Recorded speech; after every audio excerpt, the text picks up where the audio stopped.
नमस्कार, कैसे हो आप सब? सभी स्टूडेंटों को मेरा नमस्कार। आप ठीक होंगे, स्वस्थ होंगे, आप पढ़ रहे होंगे। सभी को ऑनलाइन क्लास में मेरा स्वागत है। आप सभी को मैं मानव भूगोल का आज एक नया टॉपिक लेके आया हूँ। मानव भूगोल के 3 सिद्धांत थे। 2 सिद्धांतों की इससे पहले मैंने चर्चा कर चुके हैं अपन लोग। पहला आपका सिद्धांत था क्रियाशीलता का सिद्धांत, दूसरा आपका सिद्धांत था पार्थिविकता का सिद्धांत। आज तीसरा सिद्धांत लेके मैं आपको बीच में उपस्थित हुआ हूँ। सिद्धांत है आपका है वातावरण समायोजन का सिद्धांत। आप सबको ऑनलाइन क्लास समझ में आ रही होगी। प्रयास मैं कर रहा हूँ बढ़िया से बढ़िया आप तक पूरी चीज़ें समझाऊँ। इसी श्रृंखला में आपके मानव भूगोल का तीसरा आपका पहली इकाई में तीसरा सिद्धांत है वातावरण समायोजन का सिद्धांत।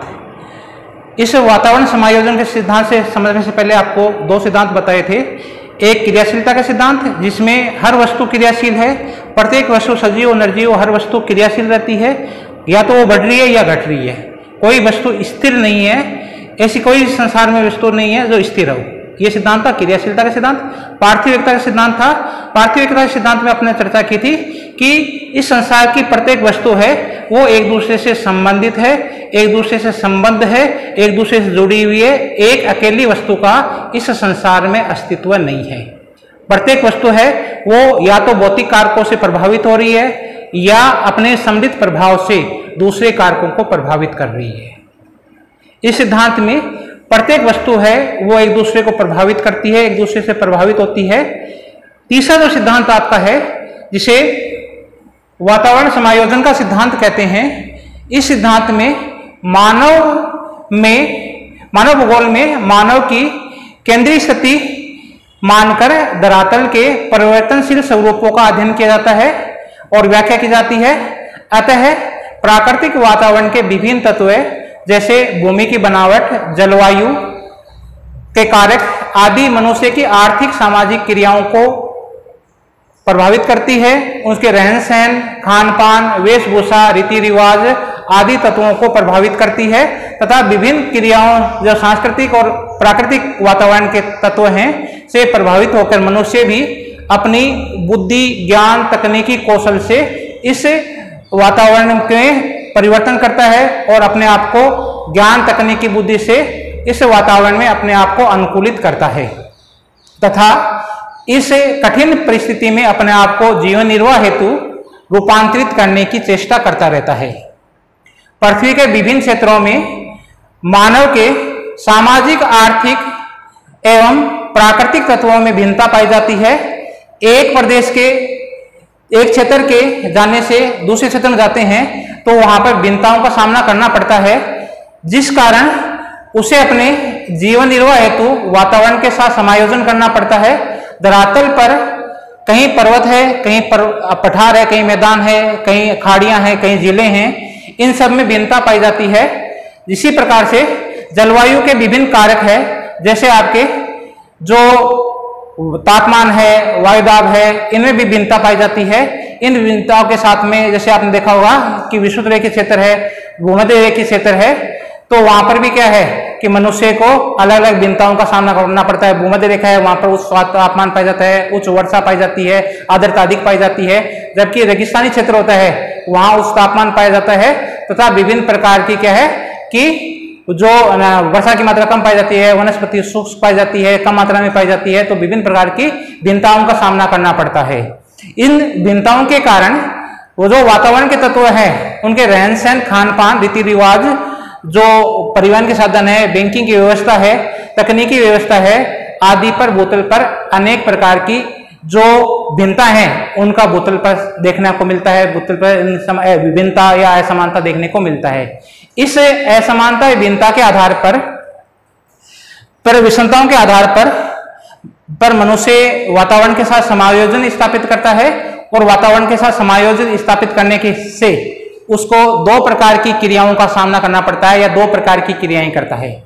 तो अब अपना ये टॉपिक स्टार्ट हो जाता है। मानव वातावरण के साथ समायोजन स्थापित करने के लिए 2 प्रकार की क्रियाएं करता है। एक तो क्या करता है? अनुकूलन। पहला क्या करता है? अनुकूलन। और दूसरा करता है इस वातावरण में परिवर्तन। दो प्रकार की क्रियाओं करता है। जब मनुष्य अपने आप को प्रकृति के अनुसार ढाल लेता है, जब मनुष्य अपने आप को प्रकृति के अनुकूल कर लेता है, प्राकृतिक कारक यहाँ पर अधिक हावी होते हैं, तो मनुष्य अपने आप को इस वातावरण के अनुसार अपने आप को ढालना, अपने आप को परिवर्तित करना, अपने आप को समायोजित करना वातावरण के, ये अनुकूलन कहलाता है। और जो वातावरण में अपने ज्ञान बुद्धि तकनीकी से जो परिवर्तन करता है उसी को परिवर्तन कहा जाता है, जो ज्ञान बुद्धि से इस वातावरण धरातल में बहुत सारा परिवर्तन भी करता है। वातावरण के अनुसार वातावरण समायोजन करने के लिए मनुष्य को दो प्रकार की क्रियाओं का सामना करना पड़ता है। एक अनुकूलन। अनुकूलन किसे कहा जाता है? अनुकूलन के अंतर्गत मानव अपने आप को वातावरण के अनुसार परिवर्तन करता है, अपने आप को अनुकूलित करने का प्रयास करता है। यहाँ पर जो प्रभावशाली कारक है वो वातावरण है। वातावरण के अनुसार मनुष्य के विभिन्न प्रकार के कारक हैं वातावरण के, उनके अनुसार अपने आप को समायोजन करने की जो प्रक्रिया है वो अनुकूलन कहलाती है। इस प्रक्रिया के दौरान मानव अपने आप को वातावरण के अनुसार अनुकूलित करने का प्रयास करता है। मनुष्य अपने आप को वातावरण के अनुसार ढालने का प्रयास करता है, ये अनुकूलन है। यहाँ पर अनुकूलन में वातावरण का अधिक प्रभाव पड़ता है। मानव अपने आप को बदलेगा, अपने आप को परिवर्तित करेगा, पर्यावरण के जो कारक हैं उनसे प्रभावित होकर अपने आप को बदलना। यह अनुकूलन दो प्रकार का है, आंतरिक अनुकूलन और बाह्य अनुकूलन। अनुकूलन दो प्रकार का है, आंतरिक और बाह्य अनुकूलन। आंतरिक अनुकूलन क्या होगा कि मनुष्य जब एक स्थान से दूसरे स्थान पर आता है, तो एक क्षेत्र से दूसरे क्षेत्र में जाता है, तो उन्हें विभिन्न प्रकार की संस्कृति का सामना करना पड़ता है। विभिन्न प्रकार के रहन सहन, बोली, भाषा, वहाँ के वातावरण के अनुसार अपने आप को ढालना पड़ता है। इस प्रकार से वहाँ के रहन सहन, खान पान, बोली, भाषा, जो उनके रहन सहन है, इसके अलावा उसके जो शारीरिक वर्ण है उसमें भी विभिन्न सारे परिवर्तन आ जाते हैं मनुष्य के। ये सब क्या कहलाते हैं? आंतरिक अनुकूलन कहलाते हैं।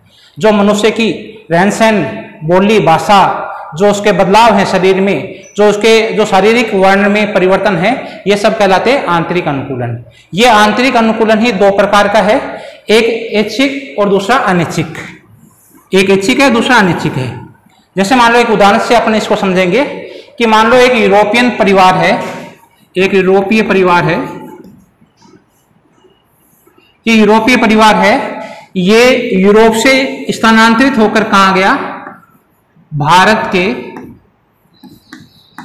दक्षिणी भाग, भारत के दक्षिणी भाग में आ जाता है केरल में। केरल आ सकता है, तमिलनाडु आ सकता है, जो उष्ण कटिबंधीय क्षेत्र है, उष्ण कटिबंधीय क्षेत्र कोई भी हो सकता है, उष्ण कटिबंधीय क्षेत्र में चला जाता है।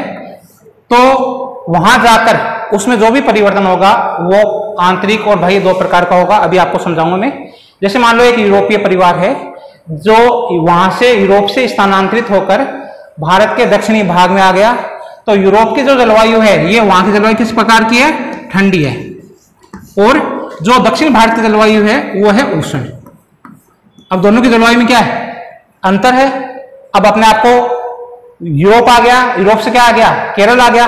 केरल आ गया तो अपने आप को वहां के वातावरण के अनुसार समायोजित करना पड़ेगा, अपने आप को वहां के वातावरण के अनुसार अनुकूलन करना पड़ेगा। अब देखो क्या है कि जब यूरोपीय परिवार वहां आ गया, केरल का आ गया, तो उसे क्या है कि डेली चीजें हैं, डेली चीजें वस्तु हैं, उनकी आवश्यकता पड़ेगी। डेली चीजें आवश्यकता पड़ने पर, डेली यूज की चीजें हैं उनकी आवश्यकता पड़ेगी, और डेली यूज की चीजें आवश्यकता पड़ने के लिए वो बाजार जाएगा, मार्केट जाएगा, और मार्केट जाएगा तो केरल के भाषा की, केरल में बोली जाती है मलयालम।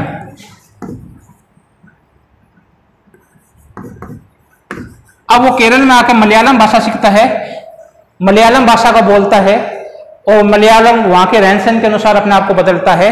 उनकी बोली मलयालम सीख लेता है, रहन सहन का तरीका सीख लेता है। तो जितना भी परिवर्तन हुआ, ये क्या हुआ? वो इच्छा के अनुसार, अपनी इच्छा है उसकी। तो ये इस प्रकार से ये यूरोपीय परिवार जब भारत में आ गया, भारत में आने के बाद में वहां के रहन सहन, वहां की भाषा, वहां के खान पान, वहां के रहन सहन के अनुसार अपने आप को बदल लेता है। तो ये जो परिवर्तन हुआ, ये परिवर्तन हुआ आपका ऐच्छिक आंतरिक अनुकूलन। उसकी इच्छा पर निर्भर है कि वो मलयालम भाषा सीखे, संकेत से भी बता सकता है कि भाई ये चीजें दो मुझे। लेकिन यदि वो मलयालम भाषा सीख लेता है, वहां के रहन सहन के अनुसार अपने आप को बोली में परिवर्तन कर लेता है, मलयालम सीख लेता है, और विभिन्न प्रकार के जो रीति रिवाज है उनको ग्रहण कर लेता है, उनको मान लेता है, धर्म को ग्रहण कर लेता है, तो ये परिवर्तन कहलाते हैं ऐच्छिक आंतरिक अनुकूलन के अंतर्गत आएंगे। ऐच्छिक आंतरिक अनुकूलन में उसकी इच्छा पर निर्भर है कि वो परिवर्तन करे या नहीं करे। दूसरा आपका है अनैच्छिक आंतरिक अनुकूलन।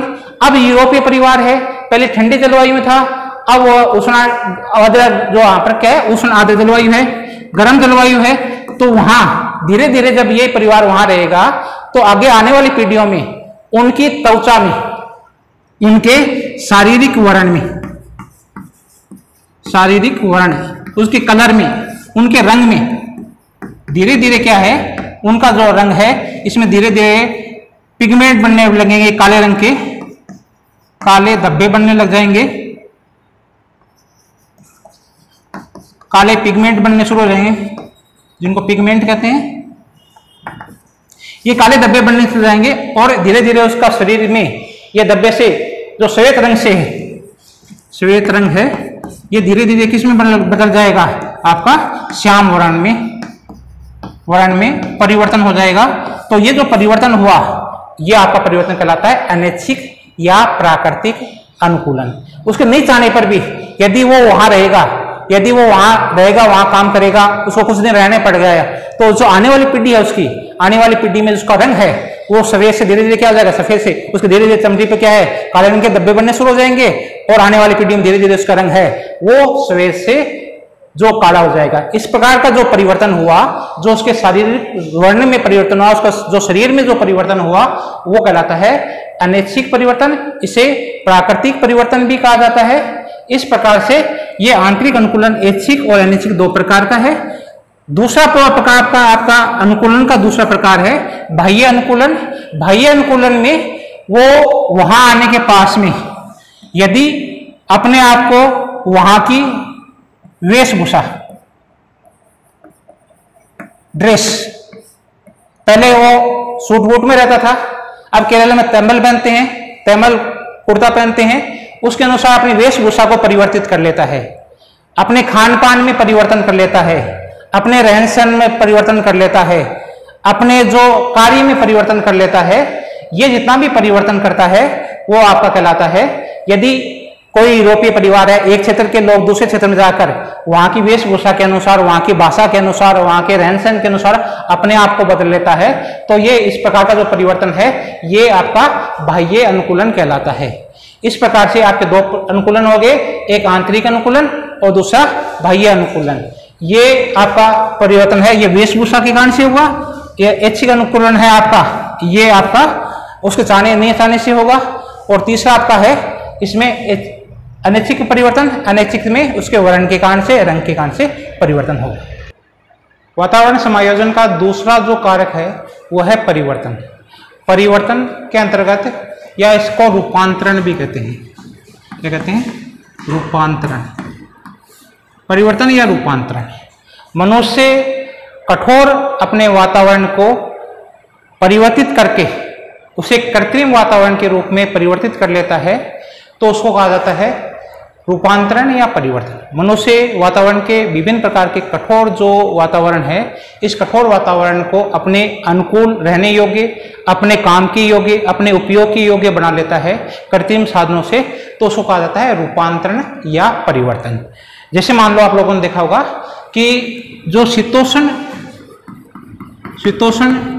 क्षेत्रों के जो लोग हैं, जो अंग्रेज लोग हैं, ये अंग्रेज लोग जब घूमने के लिए उष्ण कटिबंधीय क्षेत्र में आते हैं जहां पर गर्मी अधिक पड़ती है, ये क्षेत्र क्या है? शीतोष्ण, ठंडा क्षेत्र है, अंग्रेज लोग हैं। अब घूमने के लिए क्या आगे? उष्ण कटिबंधीय क्षेत्र में आ गए, जैसे अपने भारत में आ गए, श्रीलंका चले गए, नेपाल चले गए, वातावरण क्या है? उष्ण और शुष्क है, इसलिए इस क्षेत्र में चले गए। तो वहां पर क्या है? जाते ही उन्हें क्या है? अत्यधिक गर्मी लगेगी, ठंडा है। इस गर्मी से बचने के लिए वातावरण में क्या कर लेते हैं? वातानुकूलित कमरों का प्रयोग किया जाता है, एसी का प्रयोग किया जाता है, रेफ्रिजरेटर का प्रयोग किया जाता है, परिशीतलक का प्रयोग किया जाता है। किससे बचने के लिए? वातावरण की जलवायु की कठोरता से बचने के लिए। यदि मनुष्य अपने आप को थोड़े क्षेत्र के लिए, पूरे क्षेत्र में बदलाव नहीं कर सकता, लेकिन छोटे क्षेत्र में यदि परिवर्तित कर लेता है, तो इस प्रक्रिया को कहा जाता है वातावरण का रूपांतरण या वातावरण का परिवर्तन। अब मनुष्य क्या है कि शीत वातावरण से बचने के लिए अपने आप को यदि परिवर्तित कर लेता है, इसी प्रकार से जो ठंडे लोग हैं, जो शीत कटिबंधीय क्षेत्र है, शीत कटिबंधीय क्षेत्र, अब यहां पर देखो क्या है, जहां पर एस्किमो लोग रहते हैं,